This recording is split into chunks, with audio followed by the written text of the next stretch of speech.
What's up, everybody? I'm James. Welcome to Mechanical Mayhem, and welcome back to a Workbench update video for the 1/60th scale classic Timberwolf model here.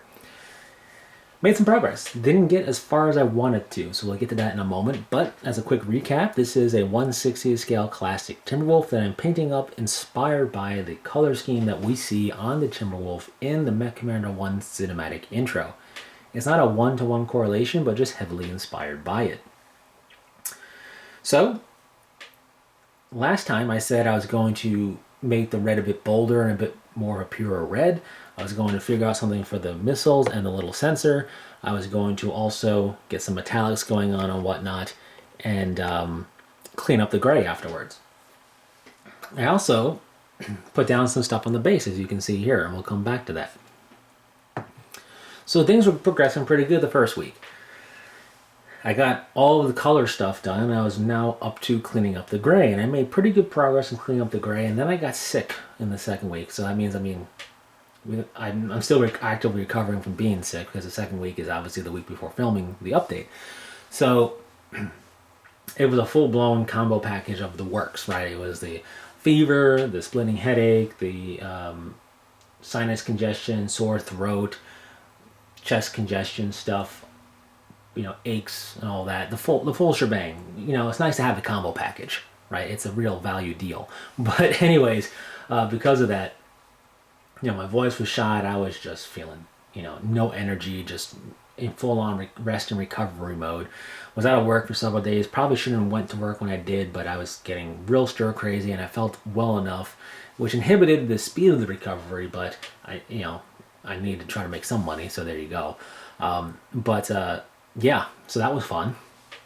And I had no drive to do anything, let alone try and do some fiddly painting. So I'm a big believer, especially when it comes to the hobby stuff like this, to not try and force it, because it'd be counterproductive. But just the other day, I did a little bit of extra cleanup. So I didn't get to finish all of the gray cleanup. As you can see on the back of this missile pod, I still have to do the gray around this X here. Some of this red could use a bit more cleanup around, for the gray. But I would say 95% of the gray is cleaned up like how I would want it. I did get a nice little green blue color here for the sensor on the missile pod area, and I did a second layer of Yandin contrast yellow. I tried doing a dry brush of yellow on it, and I wasn't feeling it, so I just went over that with the Yandin yellow and called it good. And I think I used this Aethermatic blue for those little sensor pieces. Another Citadel contrast color, and it worked out really nicely. So what you see is where the color is going to be. One thing I decided to do extra is I did a little bit of a bronzy, coppery color in the hip actuator there. That was inspired by some of the camo spec stuff you see, or camo pattern stuff you see from MechWarrior 5 clans. Some of them show up a little bit of a coppery, bronzy, metallic piece on certain actuators. And I really like that. It felt very techy to me for some reason, so I did it here. And I did some of the regular metallic on the, on the torso, in the cockpit and everything else, the barrels and whatever. Just enough. Metallic is kind of a really subtle, subdued thing on Battletech for the most part. There are some schemes that are wholly metallic, but that's a different story. Anyways, with that said, the only thing I have left to do on this mech for the prior part that I mentioned is finishing up the cleanup of the gray. But that's okay, because the next step is cleanup 2.0 anyway, so we'll just continue on with that. But with that said, this base real quick, if you're looking at it wondering, you got panel, you got the seams and whatnot, that's okay. That actually works out for me. I'm doing a metallic base more or less because this is going to be deck plating from a warship. This base is designed to kind of support the feet. So when you have the mech on here, it's got extra support so it won't just slide or whatever. And I'm going to incorporate that in the base paint up. So the idea is, this deck plating, if you will, I'm going to put some paint to simulate slits, implying that these things can move. The idea is we're on a warship, so for long-term storage for doing a lot of jumps, let's say from the home worlds to the inner sphere, the mech would lock itself in its bay on the warship, with these pieces. And then when it comes time to move, the idea is that they would slide back and then the mech could walk. So I'm going to incorporate all that here. So having the little riveted kind of pieces around here and whatnot, and the seam just works for, in my opinion, for massive deck plating. So I'm keeping it. That's my story and I'm sticking to it. So with that said, most of the progress I wanted to do was done. So I'm pretty happy with that. You can never plan for being sick, right? It just happens. So we deal with it the best we can. But I am feeling good enough to continue painting. I did a little bit of cleanup the other day, so I will continue that in part of my Operation Cleanup 2.0. In addition to just cleaning up the gray, I'm also going to do, in essence, panel lining, for lack of a better term.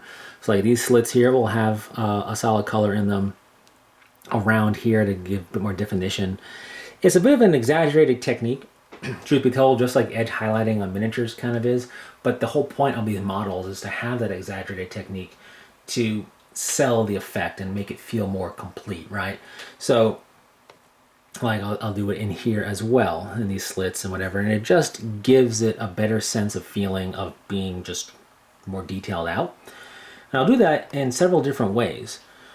The oldest way that I've done it is with Pigma Micron pens. I really like these pens. I definitely recommend them, the Sakura Pigma Micron pens. They come in different sizes. I like to get the finer ones. This is a pack of colors, which is cool, but you also get a pack of just black and multiple different sizes. These write really well on fully dry paint, and of course they're going to work well for doing any type of artistry on paper, if that's your cup of tea as well.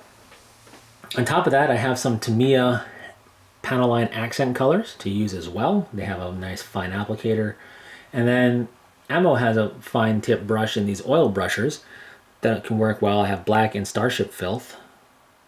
If it'll kind of, well, you can see it. Those will do well for some just accenting around certain parts, as well as some minor weathering without going too crazy. And I'm going to have some fun playing around with that on this model, because while I do know how to do this stuff, I do want to play around with some of these. Like I haven't used an oil paint with the oil brushers yet for something like this. So I want to see how they interact. And that's because I do want this model finished, and I do want to display it on a shelf and have it there looking cool. This is also kind of experimenting to get a feel for the next project after this. So I want to do that while I can too. In any case, though, that's the plan, plus any other progress made on the base. It's the fiddly work now, for sure. So that is what I'll be doing for the next couple of weeks before doing another update. It's just getting further cleanup done of the gray, and then doing all the panel line accent work stuff to really kind of help it pop as a model. Because that's all I have left in terms of the mech itself, is just coloring that stuff up.